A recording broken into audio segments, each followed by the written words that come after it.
नमस्कार दोस्तों, मैं दिलीप कुमार। दोस्तों, बिहार सिविल कोर्ट की वैकेंसी सितंबर 2022 में आई थी, लेकिन 1.5 साल के बाद भी अभी तक इसके सभी पदों के लिए परीक्षा आयोजित नहीं हुई है। जब हम लोग लगातार प्रयास किए, मीडिया के माध्यम से आवाज़ बुलंद किए और आंदोलन की बात करने लगे, तब जाकर दिसंबर 2023 में इसके कोर्ट रीडर और स्टेनोग्राफर पद के लिए परीक्षा हुई।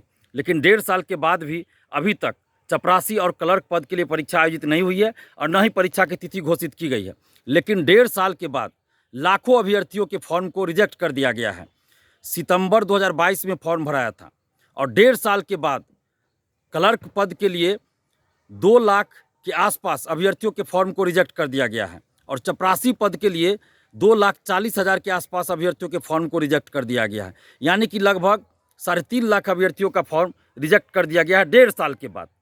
जब अभ्यर्थियों ने फॉर्म भरा था सितंबर 2022 में, तो उस समय जब पेमेंट हुआ उसके बाद ही फॉर्म आगे भराया होगा और सबमिट हुआ होगा। कोई भी जब वैकेंसी के लिए फॉर्म आता है, ऑनलाइन फॉर्म भराया जाता है, तो पेमेंट होने के बाद ही फॉर्म पूरा रूप से भराता है और सबमिट होता है। तो फिर 1.5 साल के बाद कैसे इन लोगों को याद आया कि फॉर्म नहीं भराया इन लोगों का? हज़ारों अभ्यर्थी हमको फ़ोन करके बता रहे हैं कि reference number, bank reference number wrong करके बताया जा रहा है और हमारा फॉर्म रिजेक्ट हो गया।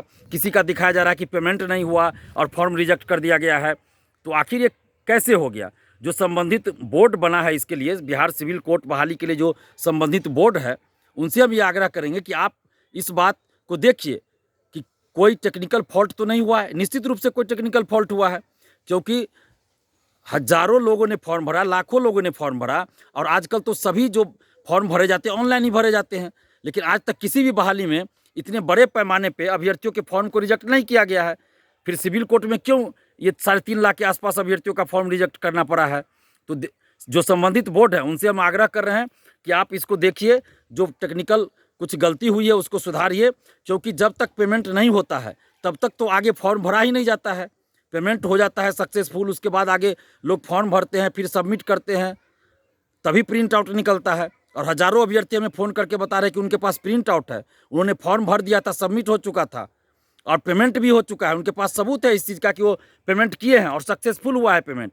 तो अगर कुछ गलती इसमें लग रहा है आपको हुआ है, तो ये तो बैंक और संबंधित बोर्ड के बीच की बात है। तो आप बैंक से देखिए कि क्या मामला हुआ नहीं हुआ, या जो आपने जो बनाया है, सॉफ्टवेयर बनाया, उसमें देखिए क्या खामियां रहा। तो इसकी सज़ा जो है अभ्यर्थियों को क्यों दे रहे हैं? ये बैंक और संबंधित बोर्ड के बीच की बात है। और कहीं भी कुछ अन्याय होता है तो लोग कोर्ट में जाते हैं न्याय के लिए। तो ये तो कोर्ट का ही मामला है। जो संबंधित बोर्ड है उसमें तो बोर्ड के जो मेंबर है वो जज लोग ही हैं। तो आप सभी से हम आग्रह करें, जो संबंधित बोर्ड है उसके जो मेंबर हैं, जो अध्यक्ष हैं, यानी कि हम पूरे बोर्ड से ये आग्रह कर रहे हैं, विनती कर रहे हैं कि लाखों अभ्यर्थियों के साथ न्याय कीजिए और ये जो 3.5 लाख के आसपास अभ्यर्थियों का फॉर्म रिजेक्ट किया गया है, तो इसको आप देखिए और सुधार कीजिए और इन लोगों को फॉर्म में सुधार करके आप देखिए और परीक्षा में बैठने की अनुमति दीजिए और जल्द ही परीक्षा की तिथि भी घोषित कीजिए। क्लर्क और चपरासी पद के लिए जो परीक्षा नहीं हुई है, इस परीक्षा की तिथि भी घोषित कीजिए। और ये जो 3.5 लाख के आसपास अभ्यर्थियों का फॉर्म रिजेक्ट किया गया है, तो इनके साथ न्याय कीजिए और आप इस भूल को सुधारें, क्योंकि ये भूल बोर्ड की तरफ से हुआ है, न कि अभ्यर्थियों की तरफ से। बोर्ड और ये बैंक की तरफ से गलती हुई है। तो आप देखिए कि क्या गलती हुआ है।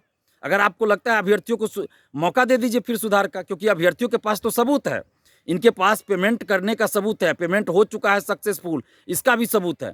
और हज़ारों अभ्यर्थी हमको बोल रहे हैं कि जो फॉर्म रिजेक्ट हुआ उसमें लिखा हुआ है पेमेंट सक्सेसफुल नहीं हुआ किसी का, तो किसी का बैंक रेफरेंस नंबर रॉन्ग करके या और भी तरह से कुछ लिख के फॉर्म को रिजेक्ट किया गया है।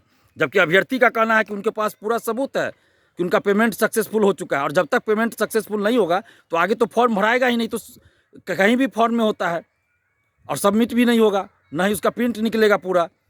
तो ये देखने वाली बात है। और जो संबंधित बोर्ड हैं इसमें जज लोग ही हैं मेंबर, तो उनसे हम आग्रह कर रहे हैं कि आप लाखों अभ्यर्थियों के साथ न्याय कीजिए और ये जो 3.5 लाख के आसपास फॉर्म को रिजेक्ट किया गया है, तो इसको वापस लीजिए और सबको परीक्षा में बैठने की अनुमति दीजिए। अगर कुछ टेक्निकल फॉल्ट हुआ है तो उसको सुधार कीजिए, बैंक से बात कीजिए, सुधार कीजिए और परीक्षा की तिथि भी जल्द घोषित कीजिए। और ये जो 3.5 लाख फॉर्म रिजेक्ट हुआ है, इन लोगों के साथ न्याय कीजिए, नहीं तो फिर मजबूरन हम लोगों को धरना देना पड़ेगा, अनशन करना पड़ेगा न्याय के लिए, जो कि अच्छा नहीं लगेगा, क्योंकि ये कोर्ट का मामला है। तो हम चाहते हैं कि जो भी जज साहब इसमें हैं, मेंबर है या चेयरमैन हैं उनसे आग्रह कर रहे हैं, विनती कर रहे हैं कि इन 3.5 लाख अभ्यर्थियों के साथ न्याय कीजिए और सुधार कीजिए। धन्यवाद। जय हिंद।